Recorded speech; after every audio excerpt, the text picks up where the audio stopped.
How do I get my security deposit back? Hi, I'm Rob Swearingen. I'm an attorney with Legal Services of Eastern Missouri. I've been a consumer lawyer for 30 years. I have a lot of clients that try to get their security deposits back and they don't get it. So I'm going to give you some ideas about how you can protect yourself to make sure that that landlord gives you the money back that you deserve. First of all, before you leave, you want to make sure you give the proper notice. You have to give 30 days and a month-to-month tenancy, and you also have to make sure that you don't owe any rent and you give proper notice under the lease. Most leases will say that you have to give 30 days at least notice that you're not going to renew the lease. Okay, so now you're set. You're ready to go. Before you go, call the landlord. You want to walk through. You have a right to have the landlord or the landlord's representative or the property manager come to your house before you move out, walk through the entire house, and they can indicate to you what's wrong, what they consider to be damaged to the property. Make sure you get your walkthrough.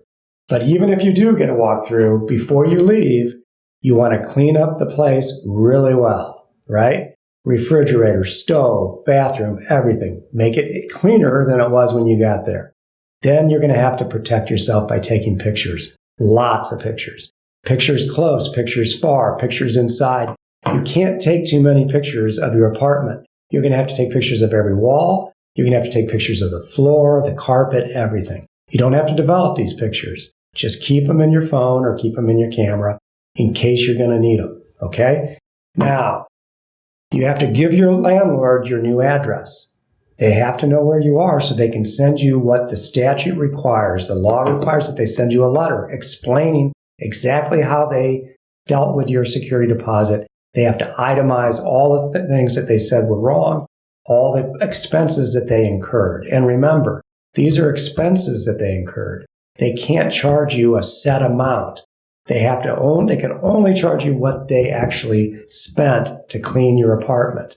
So give them their new address and then wait for the letter. The letter has to arrive, and it has to arrive within 30 days. So once you get the letter, you will know how they applied your security deposit. If it turns out that they're keeping money that they shouldn't be keeping, you want to call Legal Services of Eastern Missouri or call another attorney. You need to have legal representation. You could also represent yourself in small claims court against the landlord. And there'll be another video that'll talk about small claims court and how you should represent yourself there. But at least you'll know that you can go to court and seek your money back from the court if the landlord withholds security deposit money that he should. Rob, should people withhold, not pay their last month rent and apply their security deposit to that? Do you recommend folks do that or not? I do not recommend that you withhold your last month's rent because they will apply it to your security deposit and you won't get your security deposit back in that way. Now, some of our clients need that money to move. And if you really have to have that money to move, you can do that, but beware, it may result in a lawsuit, a rent and possession lawsuit, and that's not necessarily a good thing for your rental history. What do you do if your landlord wrongfully withholds security deposit money? And what do you do? Well, you can file a lawsuit. If you call Legal Services of Eastern Missouri, we will file it. If you go into small claims court, you can file it. The statute allows you to get twice the amount of the wrongfully withheld security deposit amount. So you can get double your damages in court. Should you call the landlord and try to work it out before you file suit?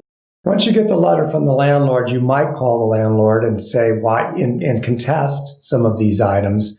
But usually by the time the landlord has already sent you the letter, they've pretty much dug in to what they're going to keep and what they're not going to keep. Now remember, they can't get replacement cost value. If your carpet is 10 years old, then they can't charge you for a new carpet. That carpet was 10 years old. It's not worth what it was.